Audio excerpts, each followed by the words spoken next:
Thank you for being here. We're going to talk about how to work with fear. I have been thinking a little bit about what kind of title shall I use, going beyond fear or how to overcome fear. But I thought at the moment fear gets triggered in so many ways. So thinking about going beyond fear or talking about how to overcome fear, I thought maybe that's a little bit too much. Maybe we first start to work with the fear. And then through working with fear, maybe we might at a certain point learn how to overcome it. So working with fear. As I mentioned in my introduction video, I'm going to talk from Buddhist perspective. So I'm going to use concepts that are used in Buddhism, which you might agree upon or not agree upon. I think it doesn't really matter. So Buddhism says that whatever we experience is coming from the mind. It's not coming from outside. It is not outside. Whatever is happening outside us is not the main cause of why we experience what we are experiencing. Everything, the substantial cause or the main cause why we experience what we are experiencing is coming from the mind. So for one side, that can be very confronting because it is almost like it's my fault or I'm doing this to myself. But I don't think that's Buddhist. That is the meaning in Buddhism. I think the meaning in Buddhism is that if everything comes from the mind, then I find it actually quite empowering. We can find tools that can help us to look at things differently, to react to things differently, to transform our own mind, so that although there are conditions outside of us, they do not have to have such a big impact on us. So when we start talking about doing things in the Buddhist way, that means that we're really going to look inside. And so outside, at the moment, there is a very crazy, very strange situation. I don't think that this has ever happened on this planet, that everything is shut down, right? Because only now, because we have the communication tools that we have, is this a possibility that can be done. So we're going through an experience that never has, I don't think it has been done before. So we are on new territory. So when we're going to look into fear, we're going to approach the whole situation that we are in at the moment like a doctor who gets the patient in. You know, when the patient comes, then the doctor first is going to check, what are your symptoms? What are you suffering from? What is your real suffering? And then he listens, oh, you're suffering from this and this and this and this. And then he starts thinking, what could be the cause of that suffering? And then once he really finds the real cause of the suffering, once you find the cause of suffering, you can already imagine that there can be freedom from that suffering. Because if we just remove the cause, there is freedom from suffering.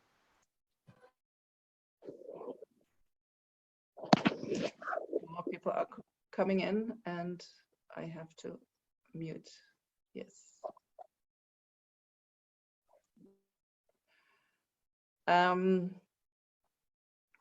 So we need to know where the suffering is, what we are suffering from, then what the causes of the suffering. And then if we know the cause, we can already imagine that if we find an antidote, that we can remove the cause of suffering. And so then the next step is like, okay, I know what your cause is. I have a remedy that can help you. And then the next step is that we take the remedy. And in Buddhism, that means that we start applying methods that can help us to work with the fear, to have a different approach to the fear, and to transform the fear. So this is how actually the Buddha taught his teachings. This is a very general way of approaching any problem that you experience in life. So the main reason why we experience problems in Buddhism is due to our ignorance. Ignorance means that we are not knowing, or ignorance means that we have a distorted knowing.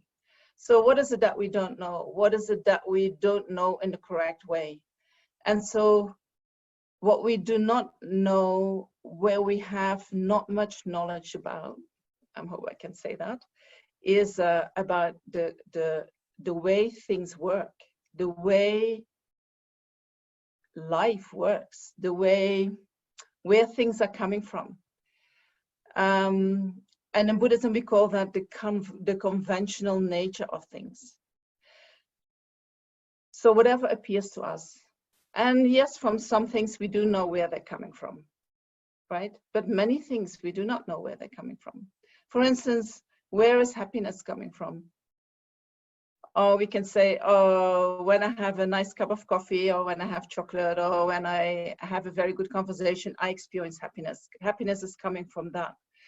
That's true, but then there are situations where you feel totally miserable, and then even that nice cup of coffee and that nice conversation is not going to help you to feel more happy. So if happiness would really come from that cup of coffee or from that nice conversation, then in every situation that should have the capacity to bring you happiness. And that's not true. There can be conditions that things that are very good in certain situations do not at all give you a pleasant experience in another situation. So that means we do not really know where happiness is coming from. Happiness is an experience, which means happiness is coming from the mind. Then in relation to outer things, the things that arise in the world, we also many times do not know where things come from. When I was, before I became a nun, I worked with children. And I remember that I had this little boy and I was treating him. And we were talking about meat. And I think I said something about pig meat. And he said, pig meat, but that's not coming from a real pig, right? And so he had no clue what meat is. He's eating meat, but he doesn't realize he's actually eating something that is coming from creatures that were alive before, right? If you ask children where is bread coming from, it's coming from the bakery, right? Or from the supermarket. But what about the wheat, and what about how it is made? No idea. Even many of us, you know, if we think about how can I make meat, how can I make bread? Many of us don't know how to make bread. Many of us do not know how to conserve our food. Many of us do not know how to grow the food. We do not know anymore how to do things. So this is already not knowing with respect to the conventional nature of things. So that is a very general not knowing. We can find knowledge, we can educate ourselves, and then we can gain that knowledge. So with not knowing with respect to the conventional nature of things, in Buddhism refers to a very specific not knowing, and that actually refers to a distorted knowing. And when we talk about that aspect, we talk about the fact that things, how they appear to us and the way they exist, they are totally contradictory. So how do things appear to us? They appear to us as if they have a kind of independent, autonomous entity. If I think about car, what is a car? Then I have an image arising in my mind. An image arising of one thing that doesn't really have parts. It's just one thing. And it seems to be there always in the same way. That is what a car is. But if I looked in the world, what is a car? You know, there is a thing that is totally dependent upon causes and conditions. It has been produced, right? Before it was a car, it was something else.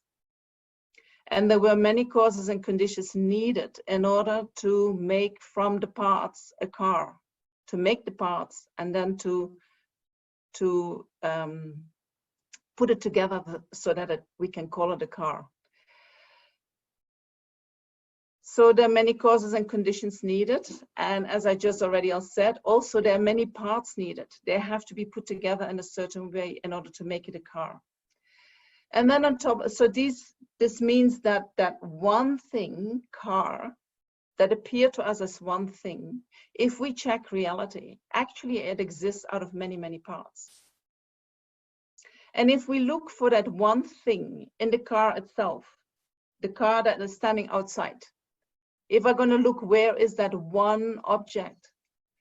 I cannot find that one object in the thing that I call car. True? So instead of being an independent, autonomous entity, car is something that is totally dependent upon causes and conditions, upon its parts, and on top of that also it arises in dependence on the mind. So what does that mean? It arises in dependence on the mind. So for us to come to the understanding what is car, when we were little, we saw many different cars, and our mom would say, or our dad would say, that is a car, that is a car, that is a car. And then we would check, oh, is that a car? Yes, that is a car. And then we would check again, is that a car? And Dad would say, no, no, that's a tractor, or that's a van, or something else. And we would learn, like, okay, so all these things that can drive and they have certain shapes, these we all call cars. But if the shape is different or more people can fit in, we call it a van. And if it has only 2 big wheels and 2 small wheels, we call it a tractor. And so on the basis of the information that we get from our environment, we learn to group or to organize what we perceive into certain generic images, and we give these images a name. True? So this is a normal process, and there's in itself is nothing wrong with that process. It helps us to make communication much easier. It helps us to connect more easy.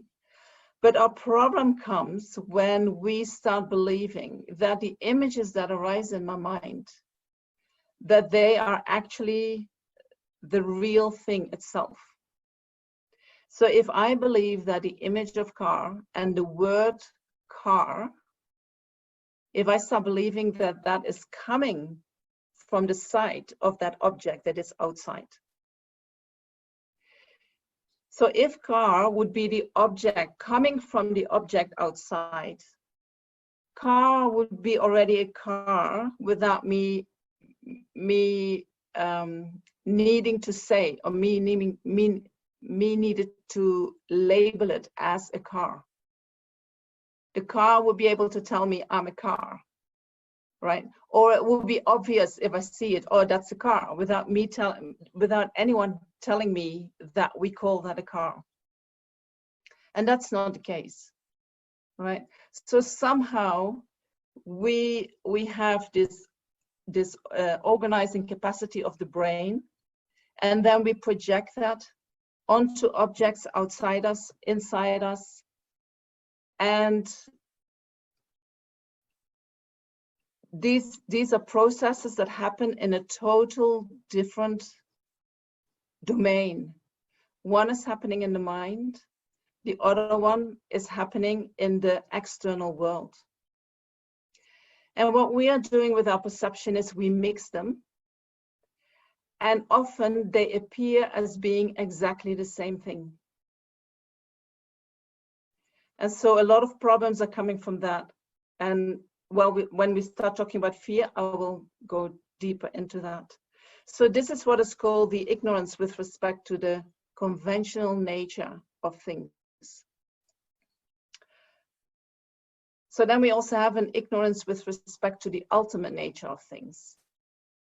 And at the moment, ultimate nature is for us actually what we see, what we hear, what we feel.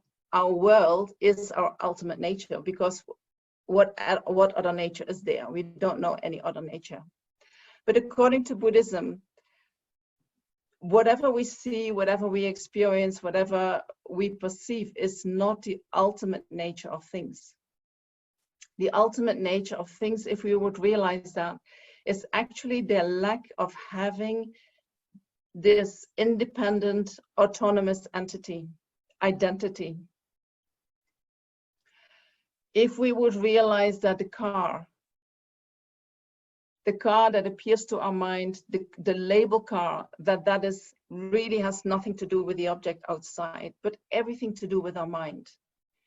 Then we realize that the car, the object outside, lacks being a real car. It is not a real car from the side of the object. So that ultimate nature, in order to realize that, we need to contemplate. We need to contemplate how do things exist? How do they appear to us? And how do they exist in reality?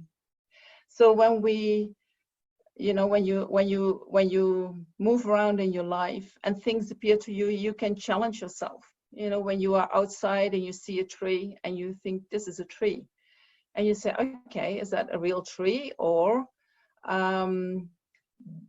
what are the parts of the tree? What if I'm going to look at all the parts of the tree and I see all the parts? And so when I'm focused on the parts, can I still see the tree?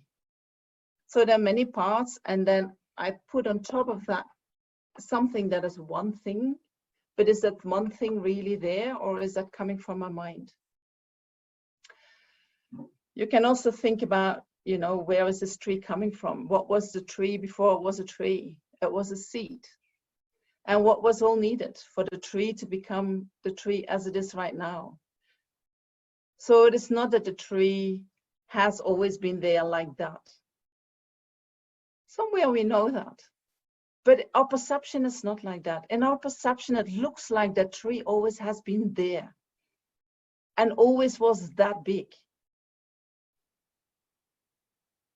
So in order to counteract that strong holding on to that things have their own autonomous identity, we need to challenge that appearance and say, does it really exist like that?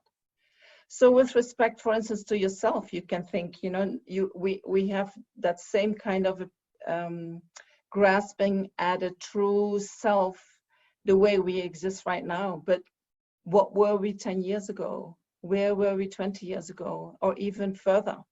What was it when you were a little child or a baby? How are you going to be in 10 years, and 20 years, and 30 years? We're not always going to be the same. We are changing all the time. While life is changing, we have this strong feeling of permanence.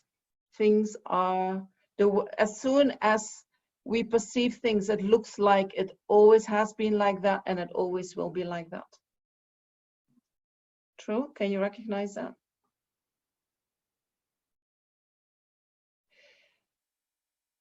If I don't see any chats coming up, I'm gonna, okay, thanks for the thumb. Thank you. Okay, so if we would recognize our own ultimate nature, our own true nature, what would we find, right? If everything doesn't exist the way it appears to us, then I also do not exist in the way I appear. So how do I exist? And so if we would really realize that nature, who we truly are, what we would discover is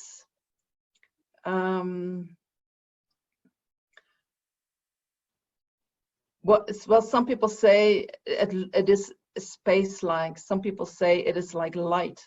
Other people say what you experience is just love. Right? At the moment, the mind is not like that. At the moment, we're holding on to me, me, me. But if we would really be able to totally let it go and totally open the mind and totally dissolve everything into space, our heart would open up and we will be filled with love. So that is our true nature. That is our ultimate nature. And so when we when we challenge the way conventional nature appears to us, that will help us to become more in contact with our true nature. Okay, so knowing that, any questions so far? If you have a question, please send it to me in the chat. Oh.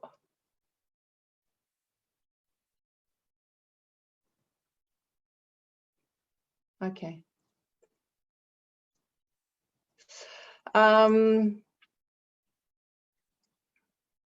So if we keep that in mind, that is who we really are, that if we start looking into fear, that is not our ultimate nature,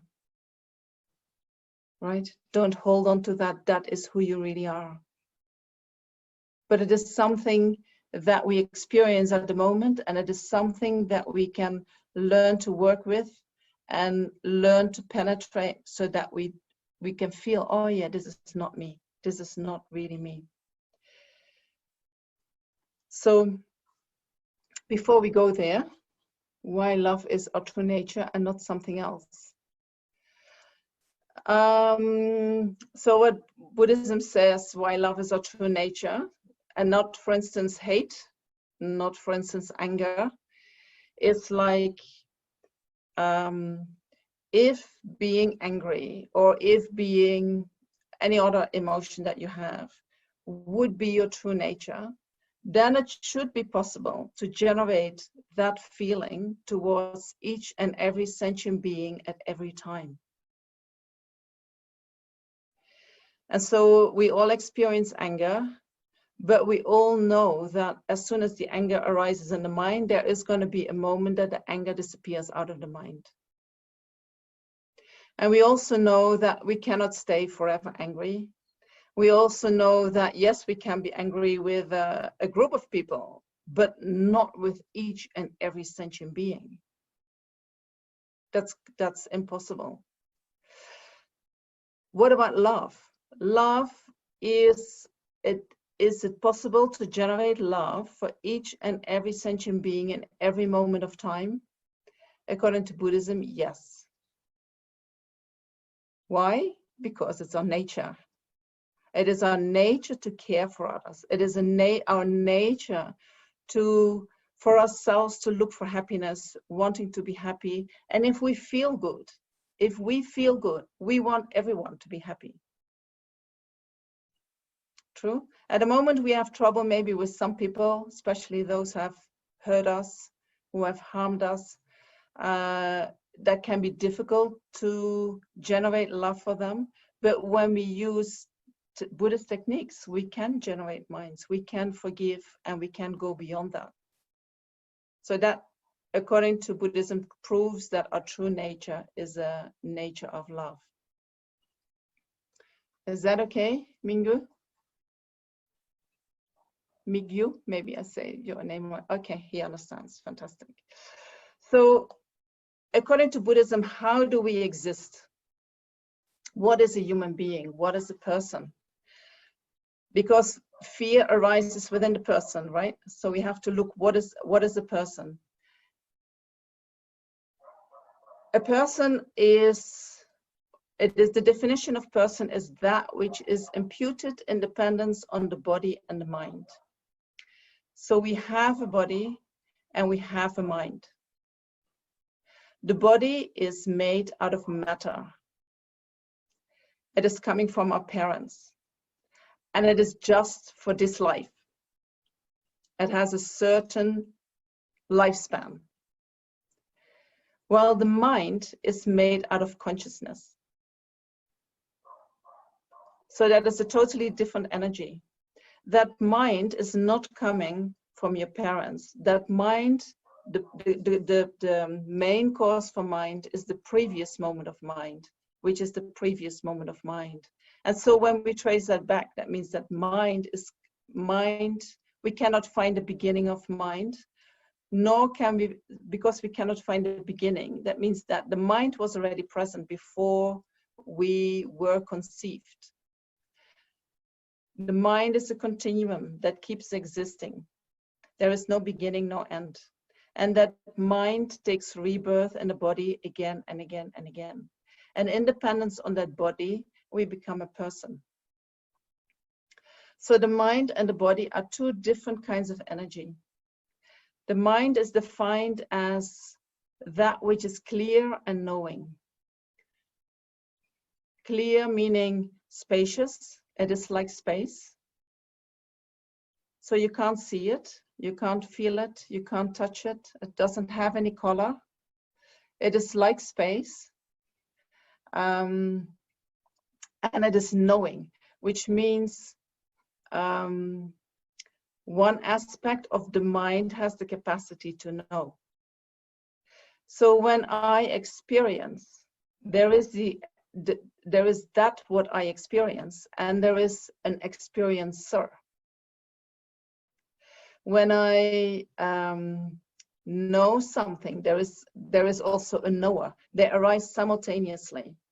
So we say every moment of mind, there is a subject, the knower or the experiencer, and there is an object, that which is known or that which is experienced. They arise together. In every moment of mind, they are present. Within that mind, we have many things arising. Thoughts arise in the mind, feelings arise in the mind. Their nature is exactly like mind.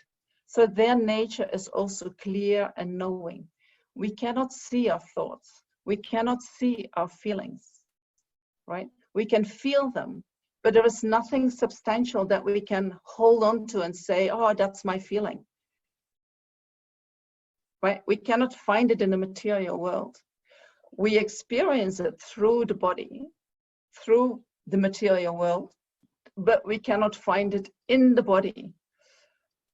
You know, if a surgeon will look for my feelings, they won't be able to find my feelings. If they look inside my body for my thoughts, they will not be able to find my thoughts. But the mind and the body, they work together. So the thoughts arise from the mind, but they need the body, especially we as human beings, we need a human being we need the body of a human being to have the human being experience, to have the capacity of human beings to think. If I would be reborn as, say, a dog, I would have still a mind. I would still have certain kinds of thoughts arising in my mind, but my experience of the world will be very different. I have a dog brain. I have a dog body. And so I will see the world very different. And I will have different capacity to process things. So mind and body work together. And when we experience, whatever we experience arises also independence of the body. We can see how mind and body influence each other. If my body is not healthy, if I have certain problems in my body, it will affect my mind. At the same time, if I have problems in my mind, if I have a lot of anger in my mind, if I have a lot of fear in my mind, it will definitely affect my body. And there has been a lot of scientific research that shows that, right? So they work together, but they're two different kinds of energy. So let's go to the fear. What is fear? Fear is, according to Buddhism, it is an unpleasant feeling that arises in the mind. Fear is a very strong feeling, and I think I can say it arises in the mind, but I'm sure all of you also experience something in the body when fear arises. Is that true? Fear arises when we experience danger. And that is a quality that we share with animals, right? When there is a threat, Animals and also human beings, they react with a huge hormonal discharge of the nerve system. The stress hormones, they go up. And due to the stress hormones, we go into the fight and flight reaction. We can run very fast when there is a lot of fear. We suddenly can jump very high, or we become very strong when there is fear in the mind. That's because there are all these hormones that have been released. The fear reaction, that basic reaction, that it's like, I don't know how to say that. It is like it doesn't go through our higher thinking. It doesn't go through the cortex.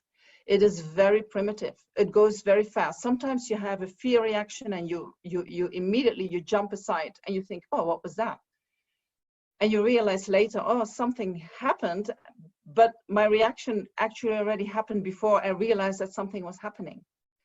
So fear is on a very deep instinctive level in our brain, a level that we share with animals.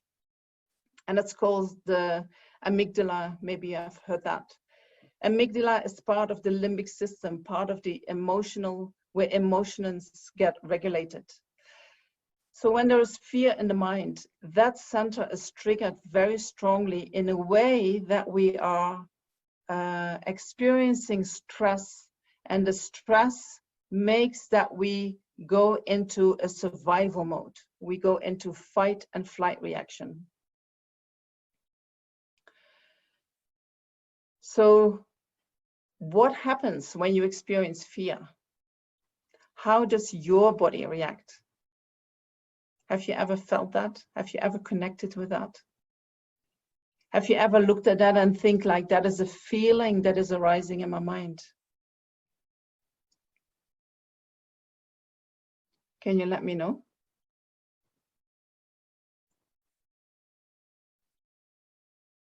What do you feel? But besides the thumbs up, what do you feel? Yes, you feel something, but what do you feel? Where do you feel it? Do you feel it in your stomach? Do you feel it in your heart? Yes, I feel shivering in my body. I hope it's okay that I read that. You can feel shivering in your body. What else can we feel?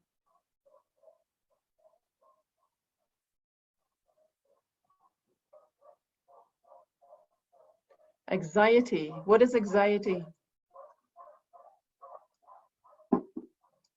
We can feel that it affects the breathing. We can start sweating. We have pain in the chest. We have the feeling we're losing something important. You get something like butterflies in your gut, heaviness in the brain. Your heart rate is going up. You get angry. Yes, the heart is closing. Feeling of unreality, things, oh, this can't be real, right? And then you freeze. You can't, you freeze or you're paralyzed. You feel sick, nausea, fear in the gut. Yes. So the body is very much involved when we experience fear. It's very important to know, because that is a normal reaction. If we need to go really in the fight and flight, if there is a real threat, we need our body to react instantly. So yes, we feel it in the body. And we imagine that something wrong is going to happen. So I'm going to talk about that. That's true. So it affects the body. And then when these feelings start to arise, we might having problems with sleeping, we might have problems with eating. We might not have any experience of pleasure anymore because the worry is all the time in the mind. And if the worry would stay too long, if the fear stays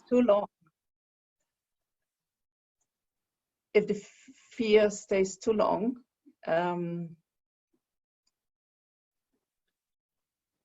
what happens is that we can get physically really sick, right? When the heart goes up for a while, that's okay. When the fear, when the danger is gone, the heart rate can go down.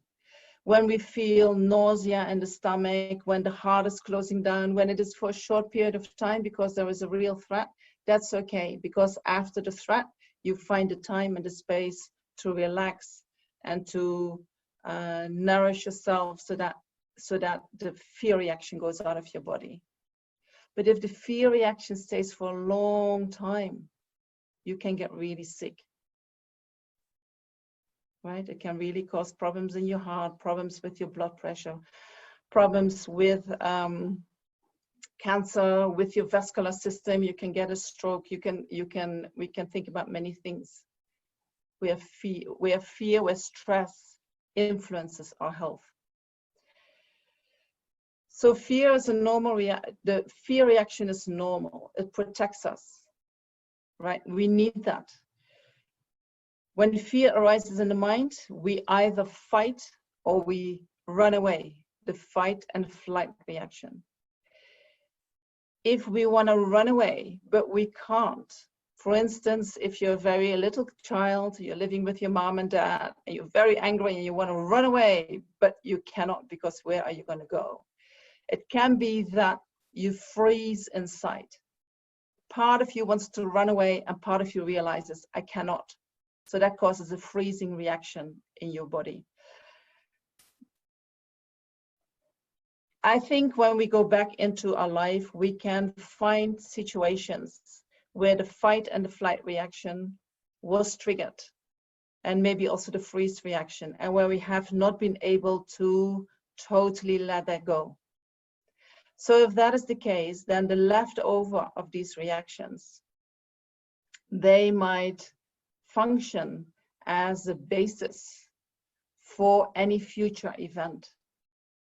So then in the future, when similar things arise, you get very easily triggered in the same kind of fear, the same kind of reaction. So we have to remember that.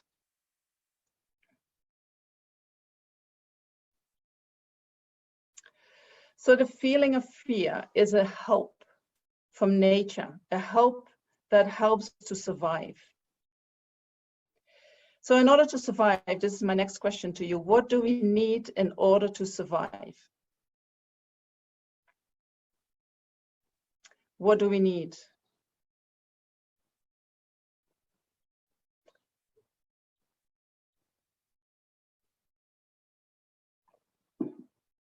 We need courage, non-attachment, stay calm. But look into the very basic things, you know. In order to physically survive, what do we need? Security, guidance, food. We need food. What else do we need? Food, drink, and a home. Yes. What else? Air and water. Healthy, clean air, clean water. Food, shelter.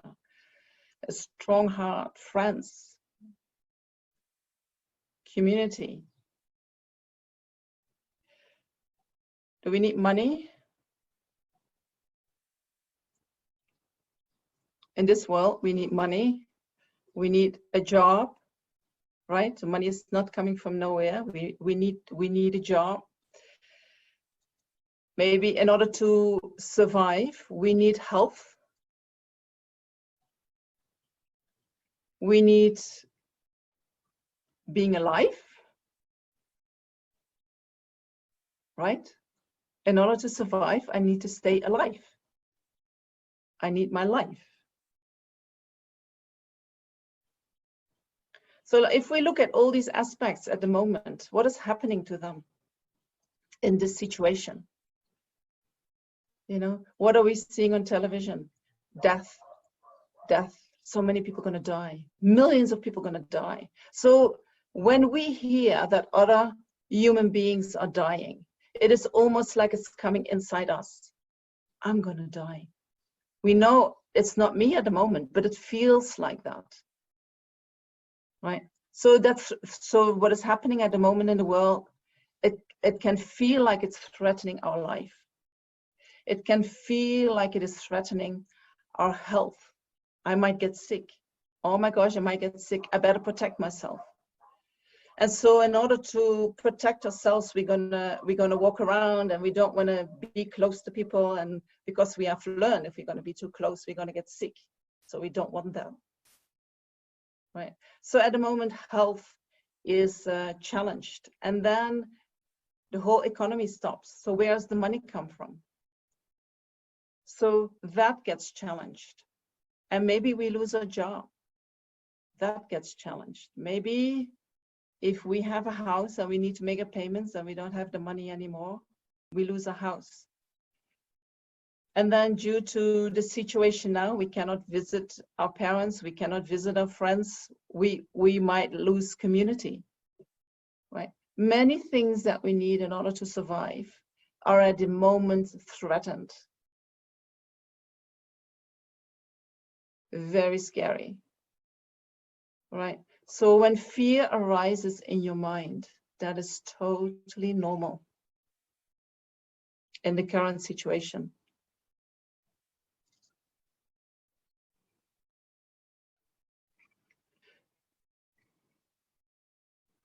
So we have to hold on to that.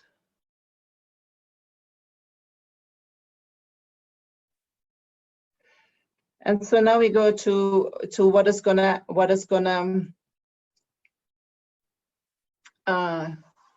somebody is giving a comment. I'm gonna go there now. So because fear, one way of the fear is that we get really threatened, right? That is one aspect of the fear. That is the aspect that we share with animals. If our life gets threatened, we react to it. So, but human beings are different from animals. And what makes us different is our brain, our capacity to think, our intellectual capacity. So we have the capacity to reason, to use logic. We also have the capacity for imagination and thinking about our future. So that human capacity, that can be a blessing. That can be the thing that is going to help us to free from suffering. But if we do not know how to use it, it can be a huge burden. So let's look into that. So how could our human capacity of our intellectual capacity, how is that a blessing? Well, it gives us the capacity to challenge whatever we see. We can say when things are brought up for us, if we see things on television, if we hear stories, we can say, is that really true? And then we have a logic thinking that can help us to get through, that can help us to reason, that can help us to find ways of looking into the problem if it is really like that. If you study Buddhism, you know what I feel one of the benefits that I got is that you can see things from so many angles. There is not one way of looking at things. But if there is one way of looking at things and you get that in your face all the time, and you do not know how to change your perspective, you might start believing it. Especially when you use your fear, when your fear gets triggered, the reasoning mind is very easily gone. So we can use our mind to challenge whatever we perceive and say, is that really true? We can also use our mind to investigate, like, what are the causes and conditions for the situation to arise? Where is this coming from? Things are not coming from one thing. Things are coming from a collective causes and conditions all coming together. And then we can see different perspectives. Because if you go on YouTube, you can see many different perspectives on the situation that is occurring right now in the world. And so then you can say, oh, is that true for me or is that not true for me? You can investigate. But if you have more than one perspective, that already starts to cancel your fear. right? Things are not that true like this. Okay, so that is how our logic, how our intellectual mind can be a blessing, is a blessing if we use it in the proper way. How is it a burden? It is a burden when we have never learned how to do critical thinking. It can be a huge burden. And why is that?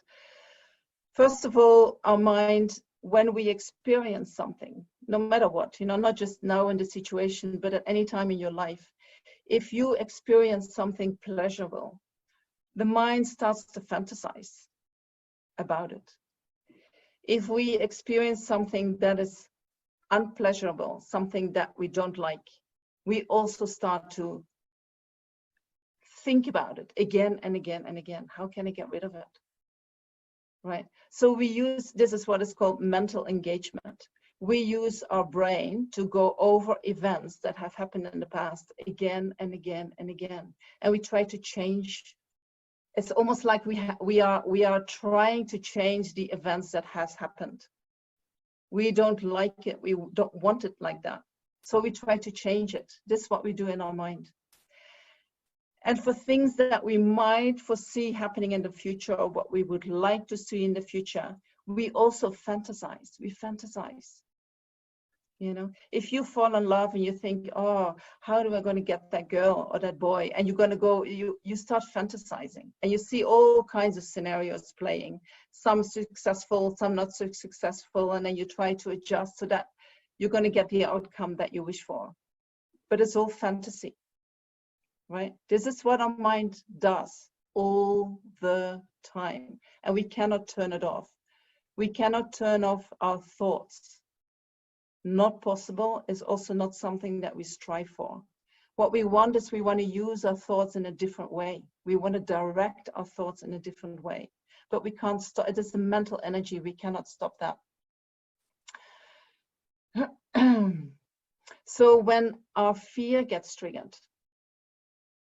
as what is happening now, what it does is it goes right to the deep, primitive mechanism that we have as a reaction to the fear, the stress response that we have, which goes, which cut through your logic thinking. It hijacks your logic thinking. You cannot go through your logic thinking as soon as you're really in the fear.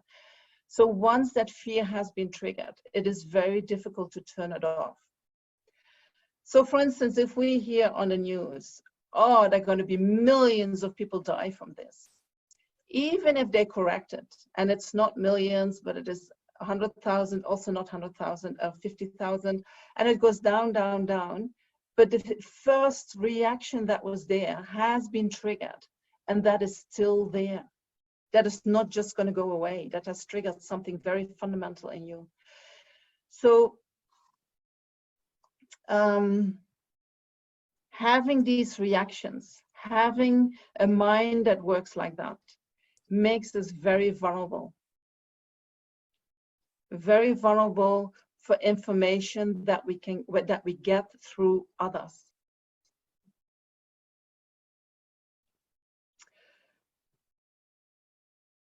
That's one thing. The other thing, how our brain, how our thinking can be a burden, is that we mix the thoughts with reality itself.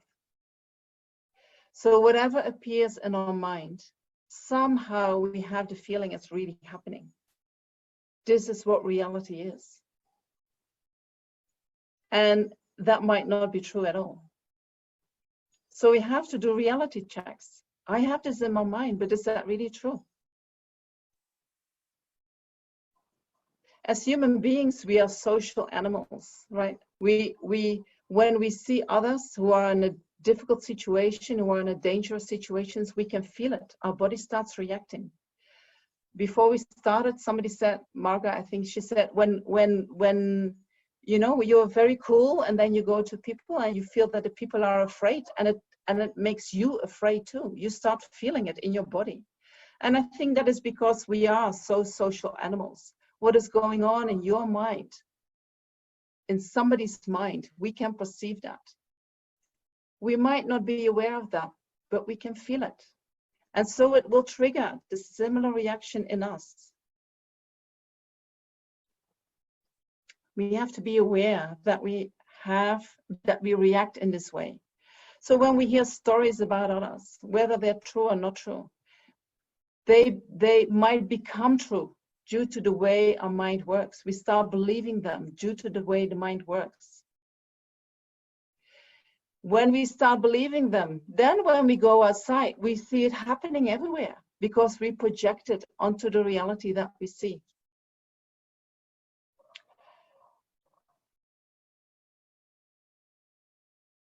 So even if there is not a real threat to our life, we can be made to believe it. And once we believe it, our fight and flight reaction gets activated.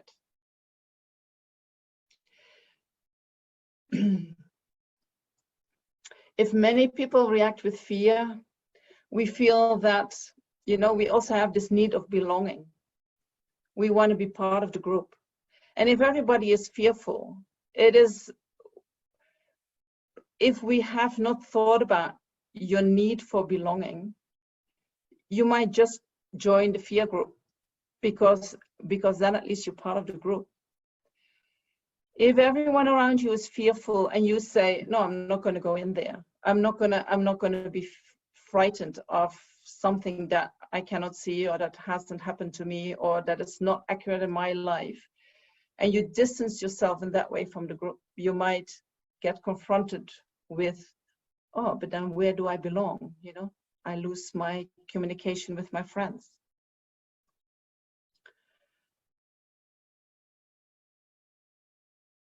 And I don't know, I've seen things on television that people who, even people who they do not act upon their fear,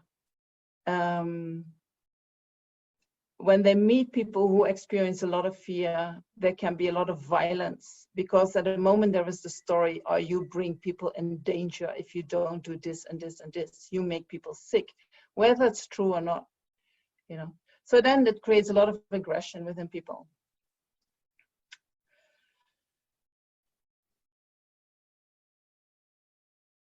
Yes.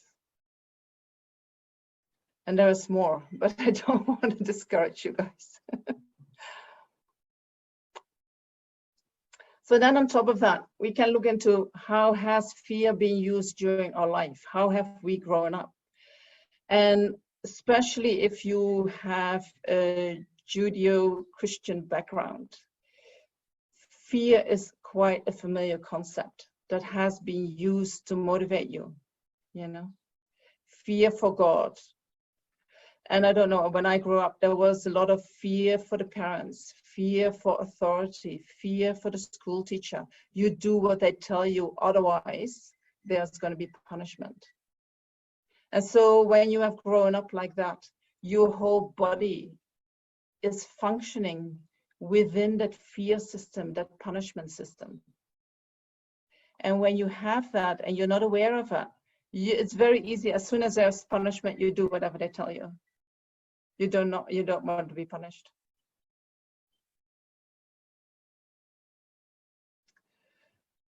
So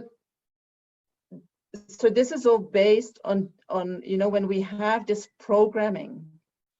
This programming is based on deep-seated beliefs. And in order to undo that, we have to challenge these beliefs. We have to check the beliefs, and we have to find other ways of relating to ourselves and relating to the world.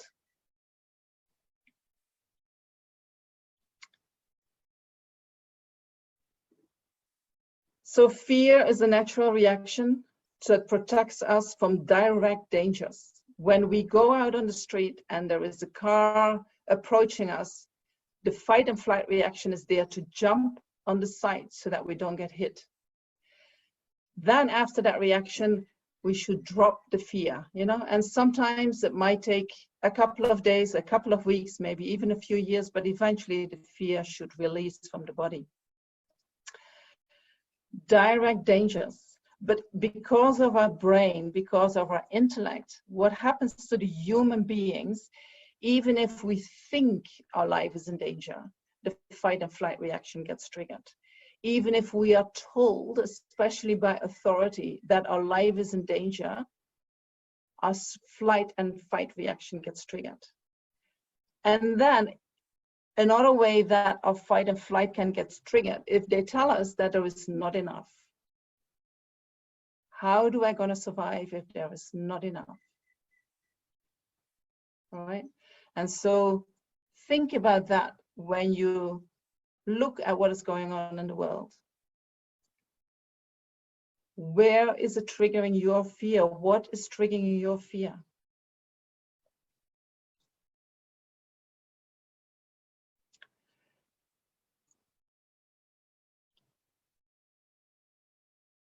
So I see it's 4 o'clock. I'll tell you a little bit more, okay? So fear is, the wish is coming from a need to survive, the wish to survive, the wish to be alive. So what is the flip side of fear? What is the other side of fear? What is that holds us onto life? You know, that is our attachment to life. And from that attachment, we feel, I need this and this and this in order to survive. So when strong attachment arises in the mind, and fear is based on attachment, you know, we can see how we are holding on to the I, me. Oh, I do not want this to happen to me. Yes, sometimes we are not sure of exactly what we're scared of. How to find that. Okay, I'll come to that later. So, and dependence on the fear, and dependence on our attachment to the I, we can feel that when the I gets threatened, we have this almost this tightness happening in our chest. That we call holding on to the I, whether that comes with a feeling of tightness or not, doesn't matter. It is called self-grasping. Self-grasping means that we experience ourselves as a kind of independent entity, an autonomous entity, which does not depend upon the body and mind. It is almost like I'm living in my body and my mind, but I'm something different than my body and my mind. Right? That I, holding on to something to exist like that, is called self-grasping. That self-grasping, according to Buddhism, is the cause of all other problems that arise in the mind. If we hold on to strongly, if we strongly hold on to the self, independence on that, more fear arises, more anger arises, more attachment arises. Then independence on that self-grasping, we have self-cherishing. We feel that my happiness is more important than your happiness. Sorry. My suffering is much bigger than your suffering. My needs are so much more important than your needs, right? This is what we all have. This is what we all do on the basis of that self-grasping. So the grasping at how we exist is what we say, it's a view, is how we see things. And in order to change that view in a more realistic view, we need to develop our wisdom mind. So in this coming sessions, we're going to talk about how to do that. Independence on that self-grasping, self-cherishing arises. I'm more important. That is not a view, that is an attitude. And so in the next, in order to change that, in order to change that your wish for your happiness being more important than the happiness of others, we try to change that into making the happiness of others more important than our own happiness. So this is changing your attitude, developing more loving kindness and more compassion for all sentient beings. That is another way to transform our mind. And the more we do that, the less self-grasping, the less self-cherishing, the less fear there will be in the mind, no matter what is going to happen to us. You know.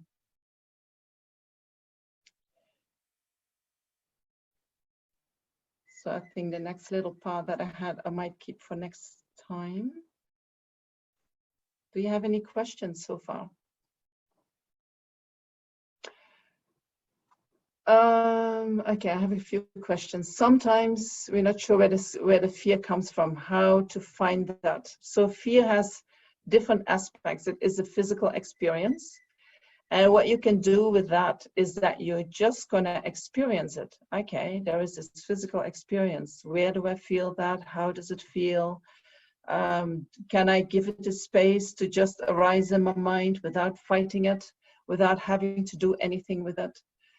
And fear can also come, you know, if you see your mind continuously telling the same story or going over something again and again, you can say, okay, I'm afraid of that. And then independent on that, do a reality check. Is that really true what I'm thinking? I hope that's helpful, Marga. Can we say fearlessness comes from wisdom? Yes, fearlessness comes definitely from wisdom. The better we understand the nature of reality, both the conventional nature of reality and the ultimate nature of reality, the less fear we will experience. They say that the unique feature of the Buddha is that he possesses the 4 fearlessnesses. And so that comes from wisdom. To really be totally free of fearlessness, I would have to say you also need to develop your compassionate mind, you know. But a lot of disturbing emotions get cut when we realize the nature of reality. So in that way, it does come from wisdom. But if you want to make your mind totally free, you also need your compassion.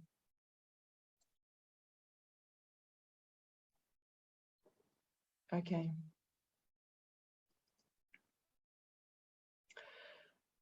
So I think next time I'll talk a little bit more about what motivates us in life and why we have these why we have that strong attachment, how it gets triggered in our society.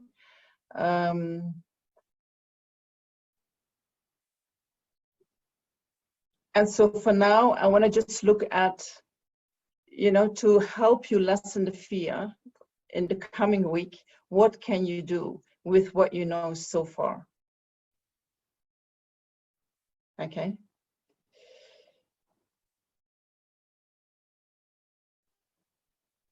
So we are advised to stay inside, out of the fresh air and the sun, and having not much movement, which is really a recipe for getting unhealthy.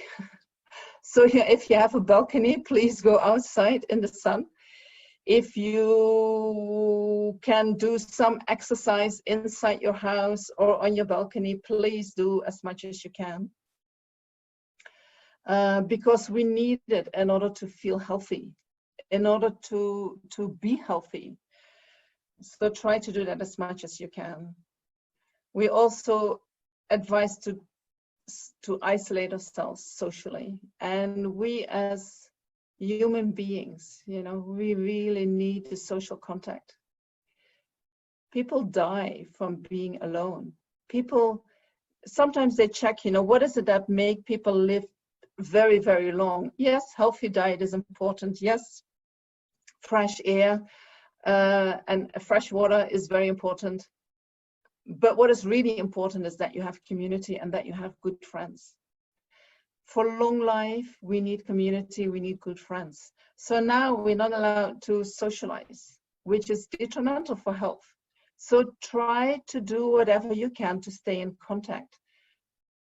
Make an effort, you know, yes, maybe it has to be through Zoom, maybe it has to do through Skype, maybe with your phone, but make sure you stay in contact with people.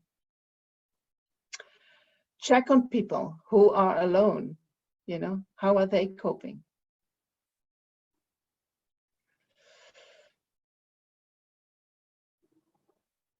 So be a little bit creative with the advice that we got. So how do we take care of ourselves? Acknowledge that you are in a difficult situation. Your reaction is a normal reaction to an abnormal situation. Treat yourself with a lot of kindness. This is not a normal situation. It is totally normal that the mind and the body, your whole system is freaking out. So be kind to that system. Then do reality checks.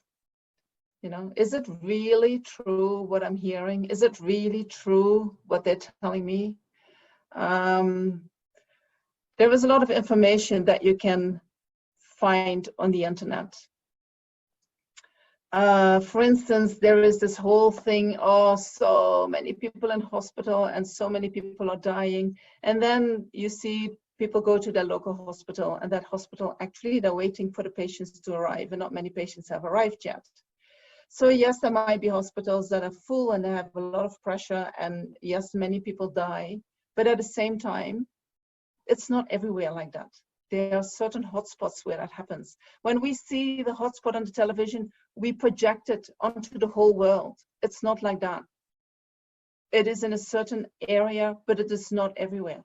So tell yourself that. Yes, it is over there, but it is not here, it is not there, it is not there. Right? That helps to reduce your fear.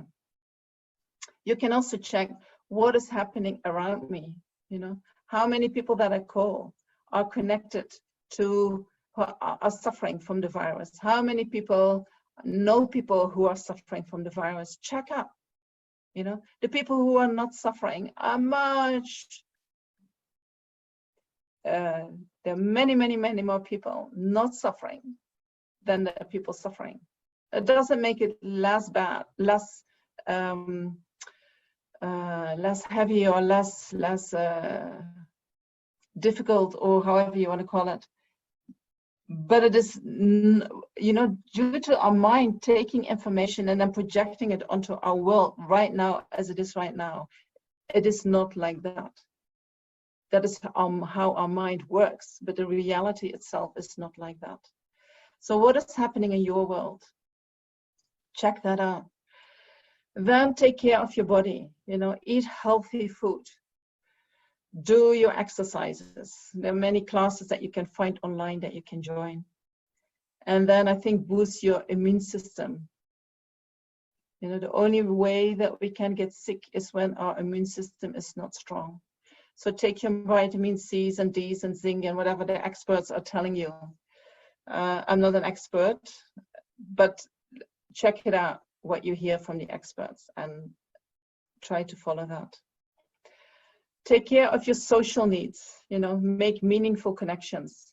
Don't be the whole day on Facebook or on something where you only get information that is stressing you. Call somebody up and have a useful conversation, a meaningful conversation. Yes, it's not the same as being together, but at the same time, I do think, you know, that we can connect even if we have more physical distance.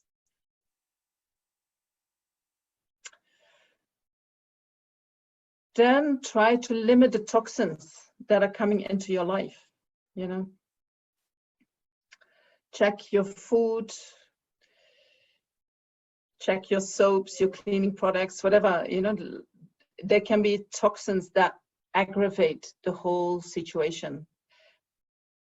I think the more toxins we have in the body, the more fear, the more we get disconnected from our true nature, the more fear can arise in our body. Be aware of the things that trigger your fear. You know, if you notice that when you listen to the news, your fear gets triggered, then make a decision. What do you want? Do you want to have the information? Or do you want to have peace of mind? Maybe you can get the information less often. Maybe you watch once a day. Maybe you look at for another medium. Maybe instead of television, you read from the internet, right? Make sure that you take care of that physical body, your mind that is experiencing fear. You can already turn things off so that it doesn't get aggravated.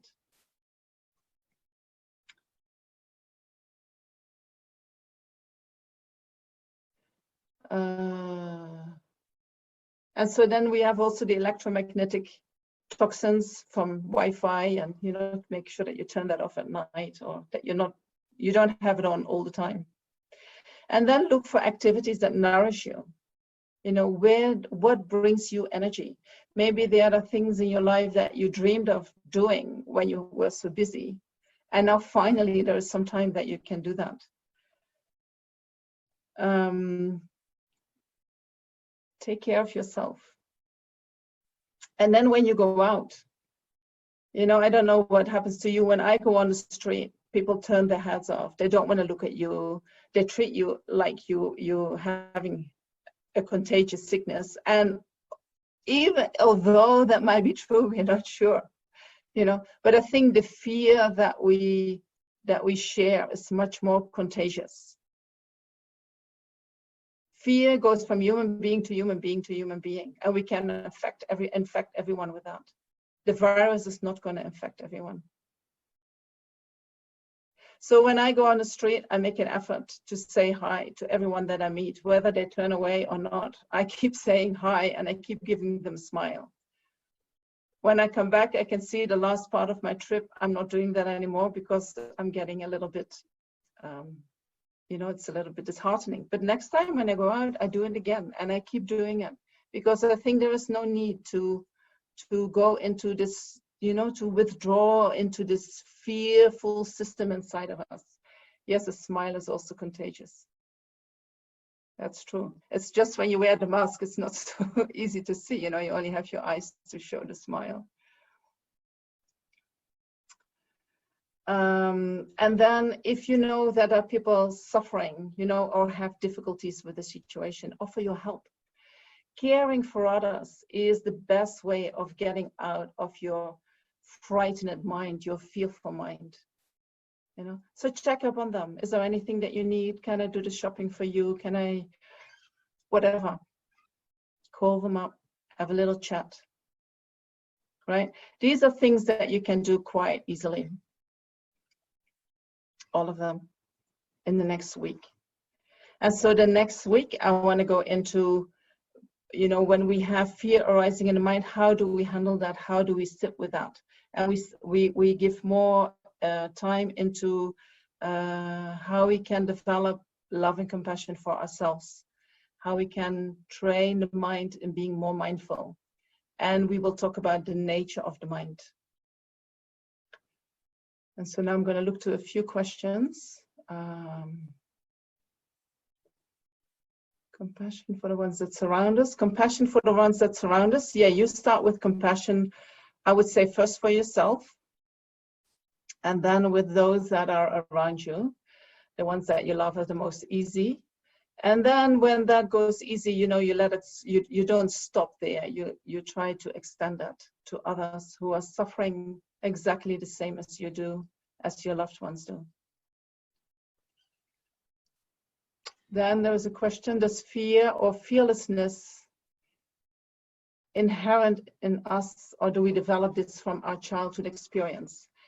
So the fear reaction, that is something that is, well, inherent in us, inherent existence, has a certain meaning in Buddhism, but it comes with a package. When we have a human body, when we have an animal body, the fear reaction is part of our nature. It is part of our conventional nature. We need that in order to survive. Then through childhood experiences, due to your culture, due to the way you're raised, due to experiences in life, that fear can get triggered, that fear can get used to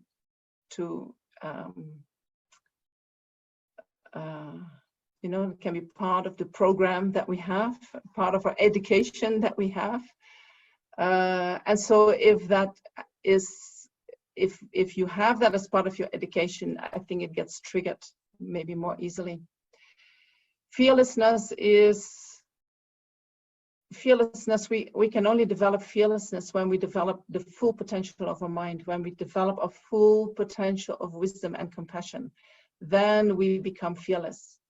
So I wouldn't say that is inherent to the mind, but it is when we realize the nature of our mind to its fullest extent, then we are fearless. The upside of this all for me has been access to teachings being offered on much larger scale and appreciation of our connectedness and things we take for granted. So yeah, so that is one of the great things that can happen now. It is not all bad, right? The fear that arises can paralyze us or can have negative consequences for our life. But at the same time, this can be a time of huge possibilities, huge opportunities, and we can use it to make changes that otherwise never had been possible. Somebody asked for a brief meditation. I might refer you to the Tuesday meditation. So I would like to continue with the teaching on next Sunday, the same time as today, starting at 3 p.m. Indian time. So whatever time you tune into, same time on Sunday. And then on Tuesday, we have a meditation session which starts at 4 p.m. So are people here participating in that? I was just thinking if I should put that 1 hour earlier as well. Can people, would like to have, maybe you give me the thumbs up. You want to have the meditation on Tuesday, same time as this session, 3 p.m. my time, 11:30 in Europe, 7 p.m. Okay, I see thumbs up, 5 thumbs up. What about keeping it at 4 p.m.? Was that better for you? Give me a thumbs up if that's better for you. Only one person. Okay. So I will, sorry, Vinita, I'm gonna, Nikhil, I'll change the meditation time to 3 p.m., 11:30 in Europe. Okay, on Tuesday. And then I will use some of the things that we have done today for that meditation. Is that okay? All right. So then, before we go,